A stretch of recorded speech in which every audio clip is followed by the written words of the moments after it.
coordinated alliance between the United States and Russia to defeat ISIS using the same approach that was used to defeat Hitler in World War II is feasible. Some leading retired American military officials have openly called for a formal military alliance between the United States and Russia. Let Russia, which has been formally invited into Syria, handle the assault on the ISIS forces from the Syrian side, and let the United States, which has been invited in by the Iraqi government, handle the assault against the Islamic State from the Iraqi side. Run that as a pincer operation. Hit them from both flanks and crush them under the weight of the capability that could be brought to bear by the United States and Russia in combination. But again, while that is absolutely feasible, there is no reason to assume that the British will let that happen so long as Obama remains in office.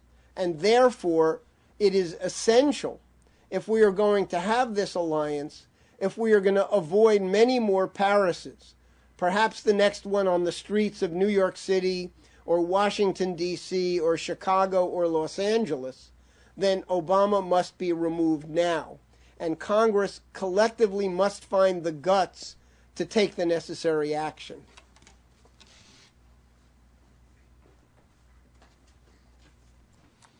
Thank you, Jeff.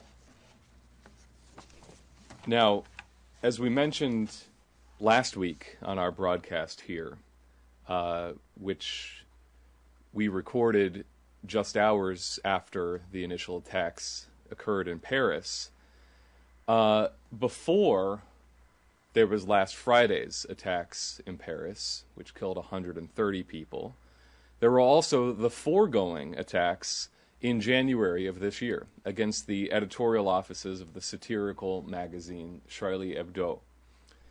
As a matter of very eerie coincidence, just hours after those attacks occurred, on January 7th of this year, several members of Congress, including Walter Jones and Stephen Lynch, as well as former Senator Bob Graham of the state of Florida, and additionally family members of the victims of 9/11, convened a press conference on Capitol Hill on the morning of January 7th, which had been previously scheduled on the subject of a bill to release the redacted 28 pages of the Congressional Joint Inquiry Report into the attacks on 9/11, an inquiry of which former Senator Bob Graham had been co-chair at the time. We are going to replay a very short excerpt of Senator Graham's remarks at that press conference then, January 7th of this year.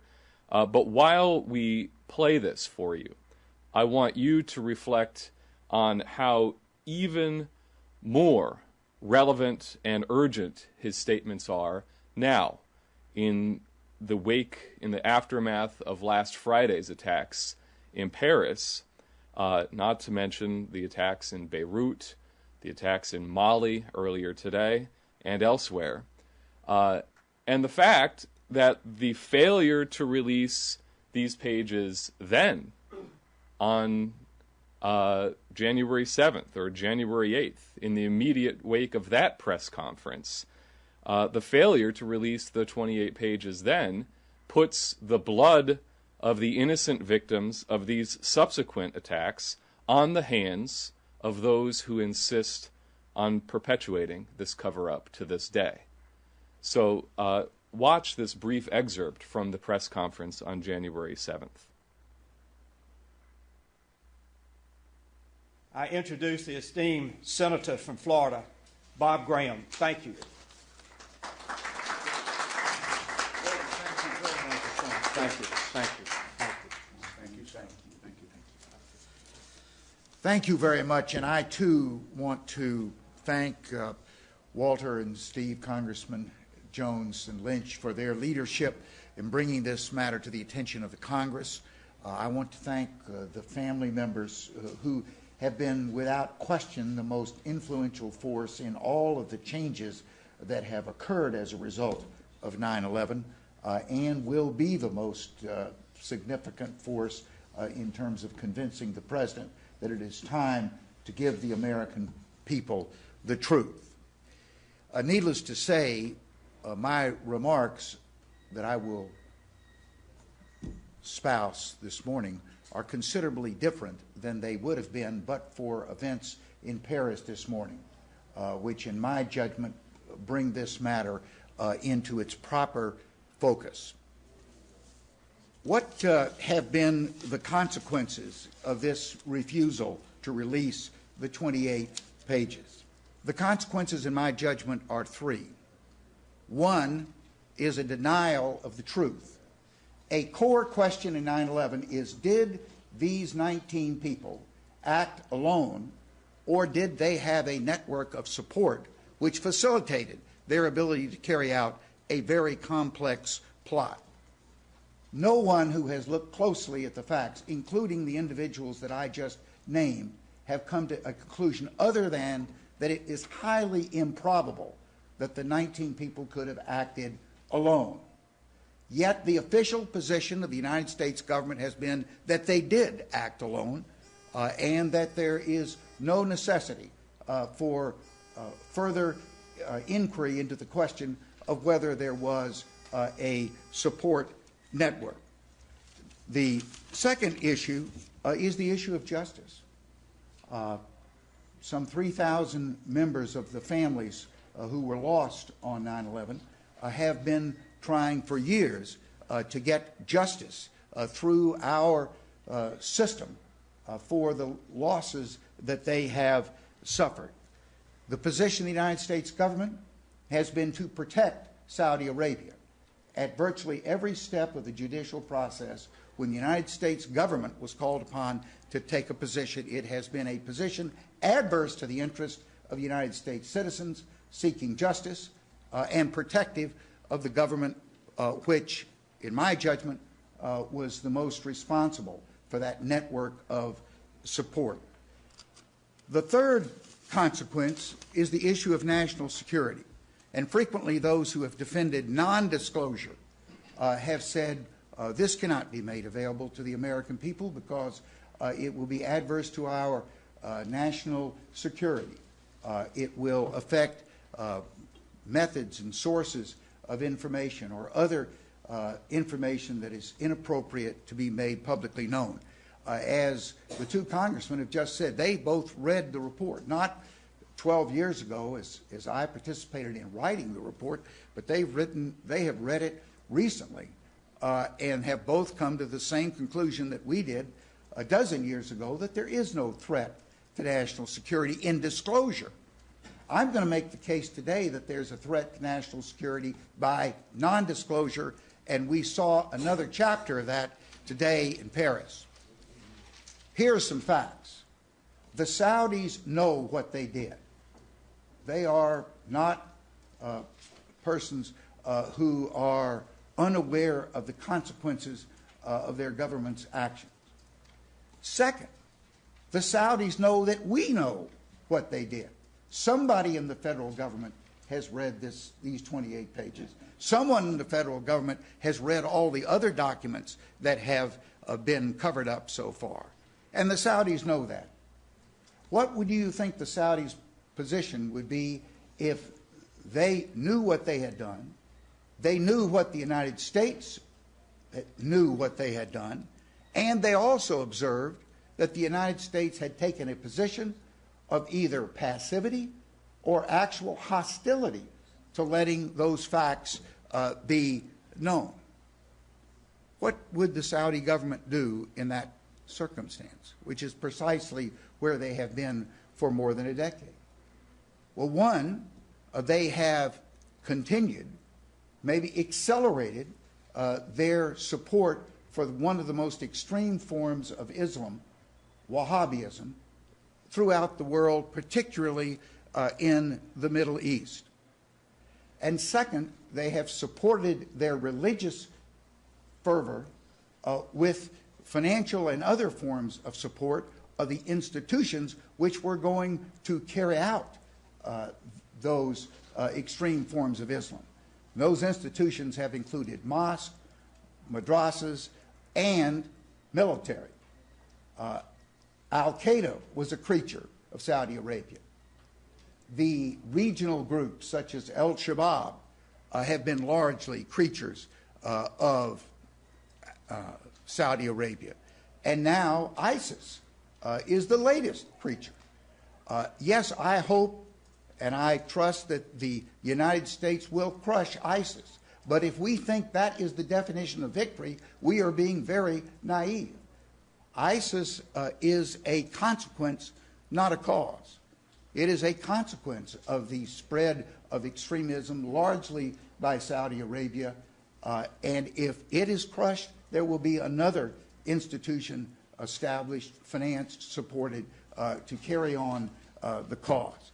So the consequences of our passivity to Saudi Arabia have been that we have tolerated this succession of institutions, violent, extreme, extremely hurtful to the region of the Middle East, and a threat to the world, as we saw this morning in Paris. So I conclude by saying this is a very important issue. It may seem stale to some, but it is as current as the headlines that we will read today. It is an issue that goes to the core of the United States contract with its people, that the people would give the government the credibility and support to govern. The government would give the people the information upon which they can make good judgments as to the appropriateness of governmental action. It's as fundamental as justice to the people who have suffered by this evil union of extremism and a very powerful nation state. And it is the security of the people of the United States of America. So I again thank the congressmen for their leadership. I hope that they will soon be joined by a rising tide of other members of Congress who recognize the importance of this issue. And then finally, that the President of the United States will declare that he is going to adopt the Lincoln-esque standard of full disclosure and rely on the intelligence and judgment and patriotism of the American people to decide what the appropriate course of action should be. Thank you.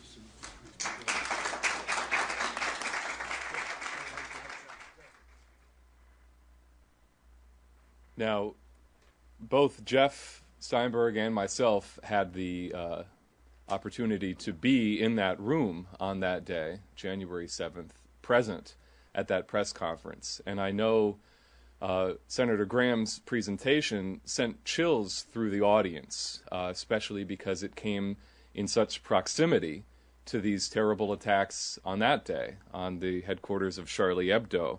But especially when he said, and I think this stood out for you probably when you were just listening to this again, when he said, "This is a very important issue. It may seem stale to some, but it is as current as the headlines we will read today." And tragically, that applies just as much this week in the aftermath of the horrific attacks in Paris of last Friday as it did then in the aftermath of the attacks at Charlie Hebdo. And as long as this cover-up continues, innocent people continue to die. Paris, Beirut, Mali, the Russian airliner. What's next? What must be done to ensure there is no next time? So I know that Jeff has been deeply involved in this issue for several years, over a decade, and I'd like him to come to the podium to briefly comment on the significance of what you just heard Senator Bob Graham say?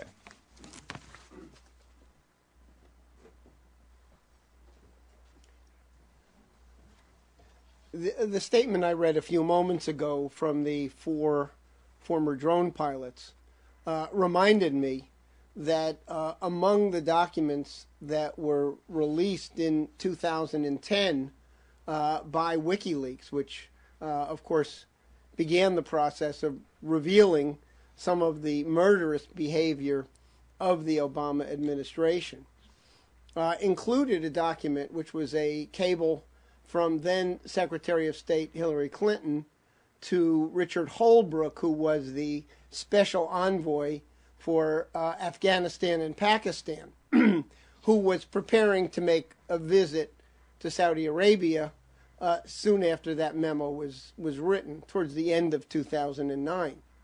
And what that memo said was, well, we're in possession of massive evidence that the number one source of financing for all of the various Sunni jihadist terror groups is Saudi Arabia. And we've got to begin to develop a policy for putting some kind of pressure on Saudi Arabia so they'll cut it out.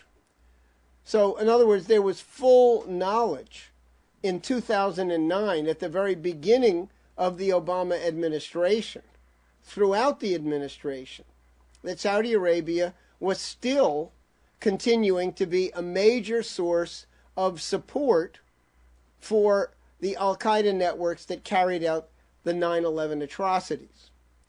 Remember also that General Michael Flynn, the head of the Defense Intelligence Agency, until he was unceremoniously fired last year by President Obama for daring to continue to supply intelligence on the fact that Obama's own policies were fueling the growth of al-Qaeda and eventually fueling the growth of the Islamic State, ISIS.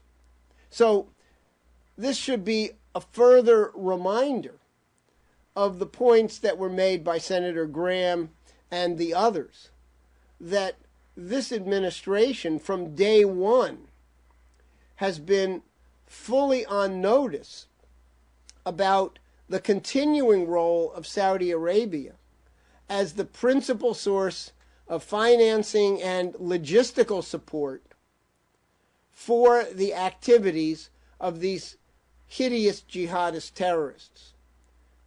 Now, just in the past week, really in the past several weeks, we can account for hundreds of people who've been killed by the very apparatus that this president has refused to take any action against.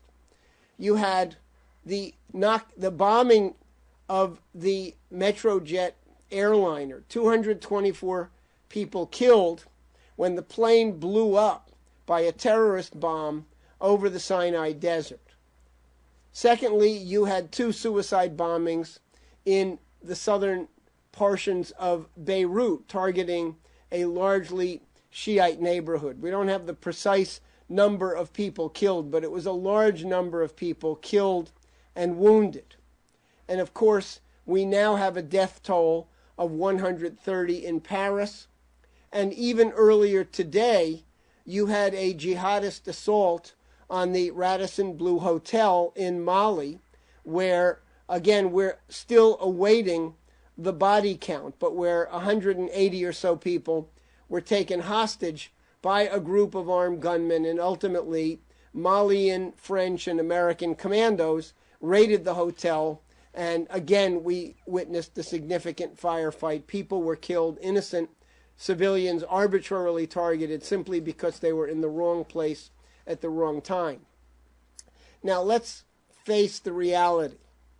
If those 28 pages had been published back in 2002 and had revealed the indications of the role of the Saudi monarchy and Saudi intelligence and Saudi defense industrial companies in providing the key support for the 9/11 hijackers, there would have been a public outcry, there would have been a serious investigation into Saudi Arabia, there would have been a fundamental change in the U.S. relationship to Saudi Arabia. And by the way, the investigation into the specific funds provided by Saudi Ambassador Prince Bandar bin Sultan to the Saudi intelligence agents who were managing and supporting two of the hijackers in San Diego would have directly led to the doorsteps of the British, because some of the money that went from Bandar's personal account into the hands of those terrorists came from the Al-Yamama agreement, the British-Saudi barter agreement, which EIR documented, created an offshore slush fund of tens of billions of dollars, perhaps hundreds of billions of dollars over the scope and sweep of that agreement, that was used to finance terrorism. Prince Bandar openly boasted that funds from the Al-Yamama project went to financing what were then called the Afghan Mujahideen, the so-called freedom fighters, who soon were known as Al-Qaeda and Taliban. So the track record is enormous. It's unambiguous. There has been a top-down presidential cover-up of the Saudis and the British and their role in this terrorism under the Bush-Cheney administration and continuing under Obama. And in spite of all of that evidence, the Obama administration continued to smuggle weapons out of Benghazi into the hands of Syrian rebels, including those who became part of ISIS and the Nusra Front. And that's not idle speculation. That's from documents from the Defense Intelligence Agency that were presented to the president by no later than the fall of 2012. One of those documents specifically said, why are we still smuggling weapons into the Syrian rebels out of Benghazi when those networks just assassinated a U.S. ambassador and 3 other American officials? So again, let's go back to the original comments in response to tonight's institutional question by Mr. LaRouche. Obama's got to be removed from office because he's got blood on his hands, and the United States will never, ever be able to actually reestablish its role as a leading force for good in the world so long as we tolerate a president in office who's got that much blood on his hands and continues to carry forward the same policies despite all of the evidence and all of the warnings.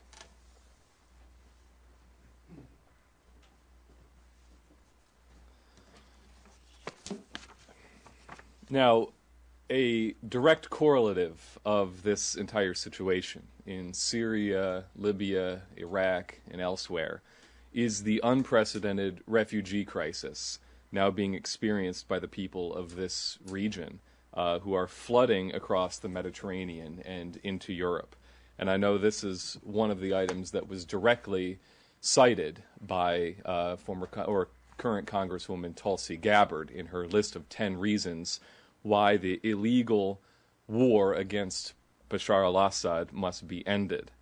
And it's impossible to underestimate the urgency and the significance of the currently ongoing refugee crisis. This is a massive displacement of human beings on the scale of millions flooding into Europe from the Middle East and North Africa, fleeing from the carnage and the chaos which have taken over that region, which is a direct result of the regime change wars of first the George W. Bush administration and now the Barack Obama administration. Again, the culpability lies on the doorstep of Obama. And in Europe, even before the terrorist attacks in Paris last Friday, we saw a frightening rise of a right-wing, proto-fascist, xenophobic backlash within the European population against these refugees, driven by the effects of the policies of such persons as Schäuble and his so-called black zero policy.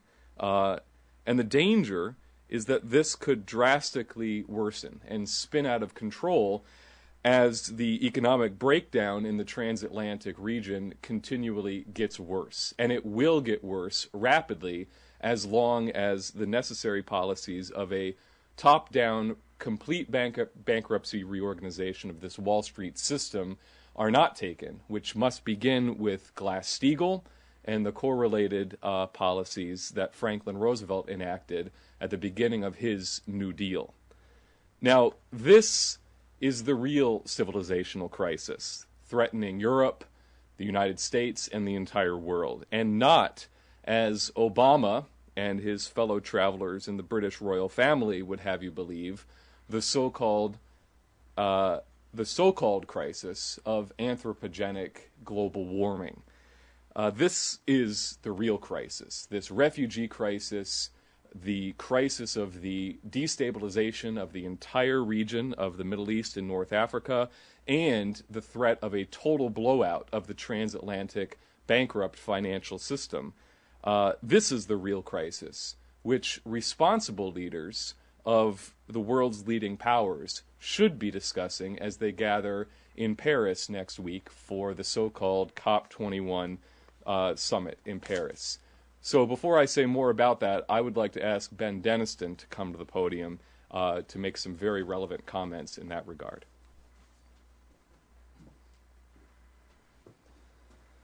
Thanks, Matthew. From our discussion with Lyndon and Helga Zepp-LaRouche earlier today, we were discussing a certain article that had just been released in the last couple of days, and Helga and all of us thought it would be an important thing to highlight given the relevance of this article to what Matt just referenced. We should have a graphic on your screen there, just a screenshot of one publication, one blog, which is hosting this article. The title is, as you can read, Terrorism and a Cold Winter Refugee Crisis. It's kind of a subline reading, a brutal cold spell could kill refugees. Paris COP21 delegates need to discuss this climate issue. Now, this article was authored by two leading so-called climate skeptics, two individuals who have been out front fighting against this fraudulent claim of a man-made climate change crisis. One individual, just to give you a sense of who they are, Joseph DeLeo, is a certified consulting meteorologist. He's a fellow of the American Meteorological Society, and he's one of the original co-founders of the Weather Channel. So he's, somebody familiar with climate and weather.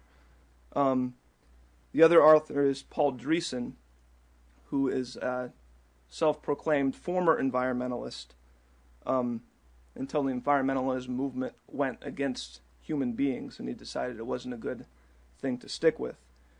But he's the author of such books as the 2003 book Eco-Imperialism, Green Power, Black Death.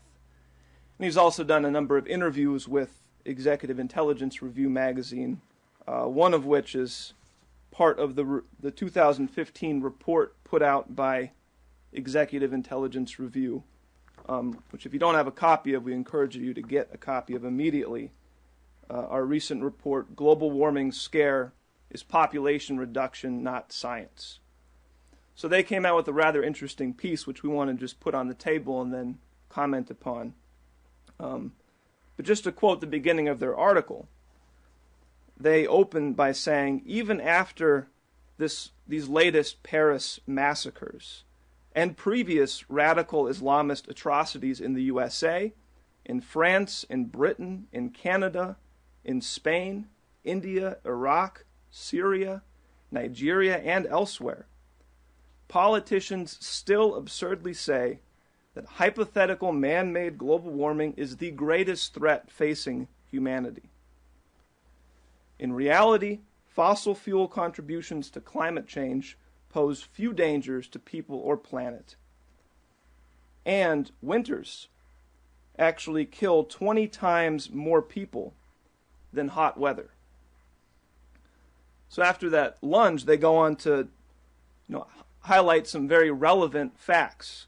They go on to focus on the millions of refugees that Matthew just referenced, who are desperately now trying to escape the horrors of what, frankly, Obama has unleashed with the Islamic State. And as we've discussed, many of them fleeing into Europe.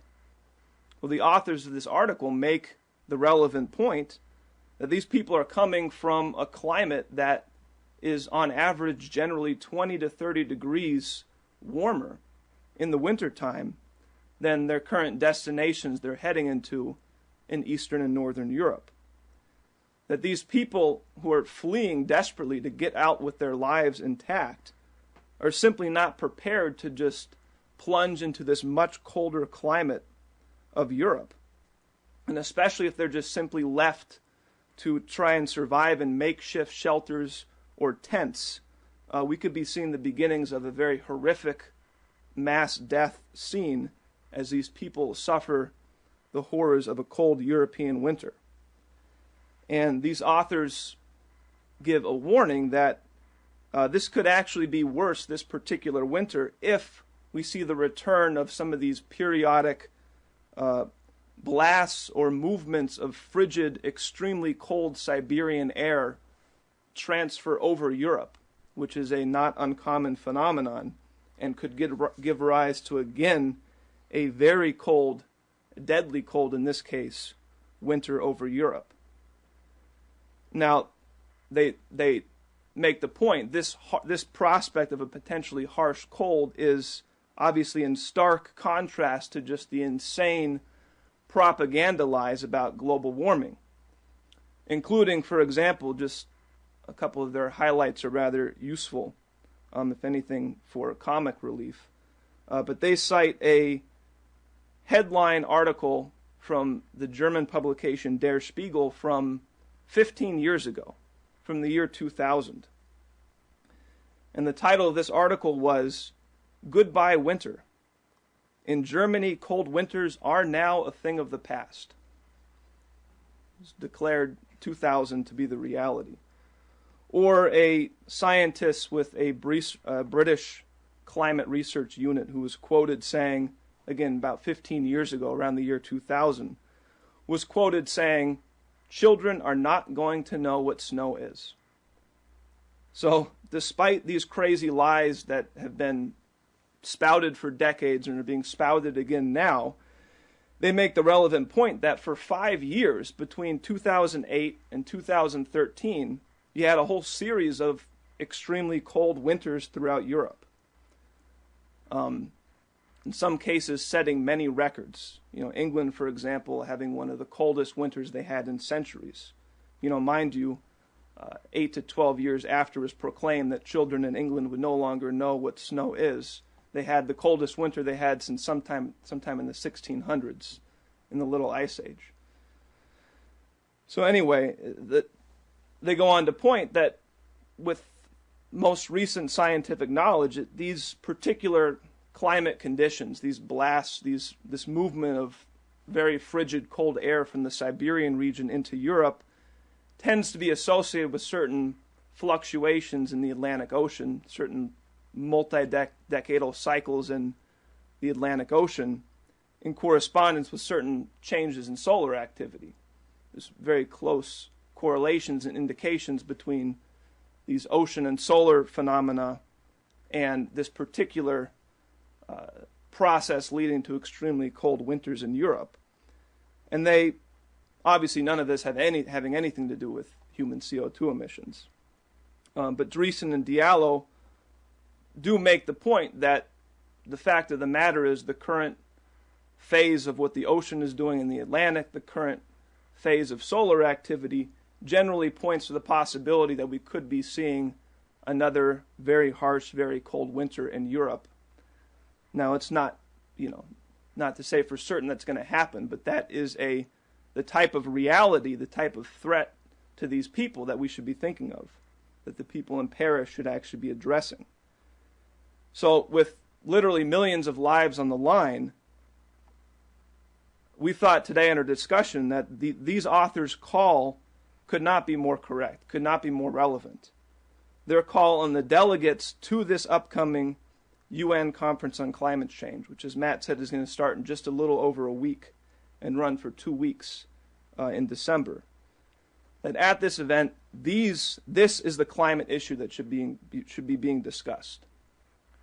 And they present this refugee crisis against evidence for a broader reality that, quite frankly, and has been shown even in more detail in some recent studies, cold weather generally kills something on the order of 20 times more people than hot weather. Periods of extreme cold, winters, is on average average over many locations, far more deadly than warming.